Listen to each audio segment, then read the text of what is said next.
ഇല്ല, അത് ചെയ്യണം. അങ്ങനെ ആരും ഒരു എം പിയും സ്വയം സ്ഥാനാർത്ഥിയായിട്ട് അങ്ങനെ നിൽക്കുന്നില്ലല്ലോ. ഇത് ഞാൻ മാധ്യമങ്ങൾ കുറെ കാർഡുകൾ എല്ലാവരുടെയും ഫോട്ടോ വെച്ചിട്ട് ഇവരൊക്കെ മത്സരിക്കാൻ നിൽക്കുകയാണെന്ന് പറഞ്ഞിട്ട് ഞാൻ കോൺഗ്രസ് പാർട്ടി പ്രവർത്തകരോടും പറയുന്നു, ഈ ഊഹാപോഹങ്ങളുടെ പുറകെ നിങ്ങളും ജനങ്ങളും പോകേണ്ടതില്ല.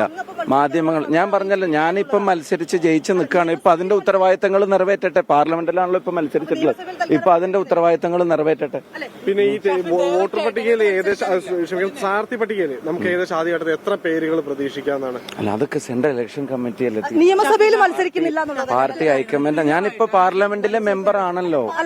ഇപ്പൊ പാർലമെന്റ് മെമ്പറായി പ്രവർത്തിക്കാൻ തുടരാൻ അതിന്റെ ഉത്തരവാദിത്തങ്ങൾ നിറവേറ്റാൻ ആഗ്രഹിക്കുന്നു എന്ന് പറഞ്ഞാൽ എന്താ?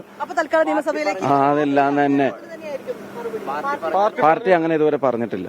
പിന്നെ അതിൽ ഞാൻ എല്ലാ എം പിമാരുടെയും കാര്യത്തിൽ നിങ്ങൾ ഈ ഊഹാപോഹങ്ങൾ ഉണ്ടാക്കിയിട്ട് വെറുതെ അനാവശ്യമായിട്ടുള്ള ചർച്ചകൾക്ക്, ഞാൻ പറയുന്ന അനാവശ്യമായിട്ടുള്ള ചർച്ചകൾക്ക് വേദികൾ ഉണ്ടാക്കരുത്. നിങ്ങൾ കുറെ എം പിമാരുടെ ഫോട്ടോ വെച്ചിട്ട് അവരെല്ലാവരും മത്സരിക്കാൻ ഇറങ്ങി നിൽക്കുക എന്നുള്ള രീതിയിലുള്ള പ്രചരണം നടത്തുന്നത്. ചിലരുടെ ഒക്കെ ക്യാപ്ഷൻ എഴുതിയിരിക്കുന്ന ഞാനും മത്സരിക്കാനുണ്ട് എന്ന് പറഞ്ഞു. അതെന്തൊരു മര്യാദകേടാ. അങ്ങനെ ആ ഊഹാപോഹങ്ങൾ ഉണ്ടാക്കിയിട്ട് അത് പ്രചരിപ്പിച്ചിട്ട് അതിന്റെ ഇടയിൽ തെരഞ്ഞെടുപ്പിന്റെ ചർച്ചകൾ ആ ദിശയിലേക്ക് വഴിമാറ്റേണ്ടതില്ല. അതിനകത്ത് ഉചിതമായിട്ടുള്ള തീരുമാനം പാർട്ടി എടുക്കും. ആ പാർട്ടി കാര്യങ്ങൾ അതിനനുസരിച്ച്, ഇപ്പൊ എന്റെ കാര്യം ഞാൻ പറഞ്ഞു, പക്ഷെ ബാക്കി കാര്യങ്ങൾ പാർട്ടി എടുക്കും. എല്ലാ എം പിമാരും കൂടി കേരളത്തിൽ മത്സരിക്കാൻ റെഡിയായിട്ട് നിൽക്കൊന്നുമല്ല. കേരളത്തിലെ UDFന്റെ നല്ല സ്ഥാനാർത്ഥി പട്ടികയായിരിക്കും.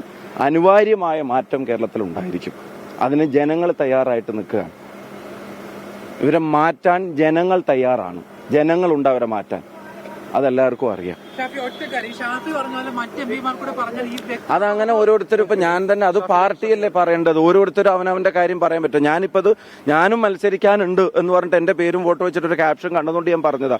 അതങ്ങനെ ഓരോ എം പിമാരും വന്നിങ്ങനെ വരിവരിയായി നിന്നിട്ട് ഓരോരുത്തരുടെ പ്രഖ്യാപനം നടത്താൻ പറ്റൂ? അത് പാർട്ടിയല്ലേ നടത്തേണ്ടത്. മത്സരിക്കണോ വേണ്ടേ എന്നൊക്കെ പാർട്ടി തീരുമാനങ്ങളല്ലേ. അത് പാർട്ടി അതിന്റെ പ്രഖ്യാപനം നടത്തുമ്പോൾ പറയും. എന്നാൽ അതുവരെ ഒന്ന് വെയിറ്റ് ചെയ്യാതെ ഈ ഊഹാപോഹങ്ങൾ ഇങ്ങനെ ഫോട്ടോ വെച്ച് പ്രചരിപ്പിക്കുന്ന ഏർപ്പാടെങ്കിലും ഒന്ന് നിർത്തണം എന്നുള്ളതാണ് അഭ്യർത്ഥന.